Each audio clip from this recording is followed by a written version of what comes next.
Now you got the DJI Avata, or you're about to get it, and you want your footage to look more cinematic. There's just one more thing that you're gonna need.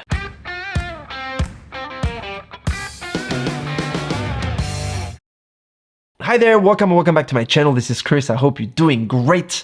Today, we're gonna talk about neutral density filters as well as polarizing filters. The purpose of neutral density filters is to reduce the amount of light that goes through your lens onto your sensor. And the reason for that is if you want to have more cinematic looking footage, you will want to follow the 180 degrees rule. So without going too much into the technical side of things here, what that means basically is that your shutter speed needs to be twice your frames per second. To give you an example, if you're shooting at 60 frames per second, your shutter speed will be 1/120th of a second. If you're shooting at 100 frames per second, then your shutter speed will be 200th of a second, and so on.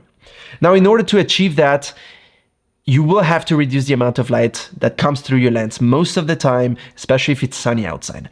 So these guys often give you a little tint, like a green tint, red, or in this case, I didn't notice any of that. So I'm pretty happy, as you can see in the footage that I'm showing you so far, I'm pretty happy with the results.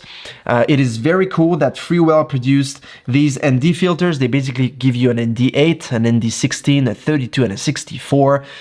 Which in sequence means that you're reducing 3, 4, 5, and 6 stops of light. That should be covering all your needs in pretty much all scenarios when you go outdoor and shoot when it's bright and sunny outside. What I wanted to do here is show you a sample comparison side by side. Now, bear with me because it's really hard to show you exactly the same footage, since every time you want to remove or add a filter, you have to get the drone down again. So what I did is I tried to film something similar so that you can actually have a good idea as to how they look and how they compare. So here they are.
It is up to you whether or not this is something that will make a difference on your style of shooting and how you film with your DJI Avata. It does make a big difference to me. The fact of following that 100-degree shutter rule will make your footage look more. It gives you a little motion blur that makes it cinematic, and that's basically what helps the cinematic looks. Obviously, you need to shoot in a way that it looks cinematic, and that's an entirely different video. But that's for these Freewell ND filters.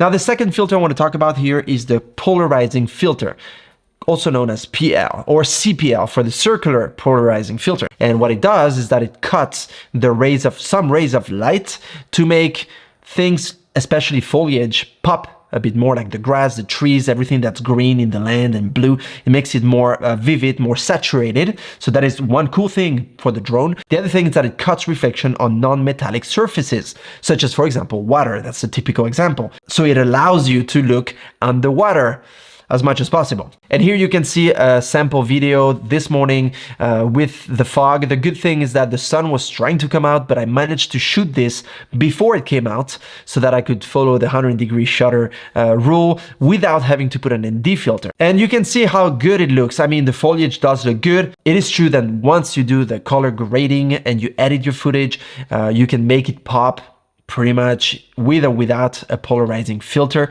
but it does give it straight up when you look through the goggles, so that can be very, very useful. And it does protect also the lens of your drone, so that is cool. So one con, which is not a con about Freewell as a company, but I know some companies do that, they include the polarizing and the ND filter together.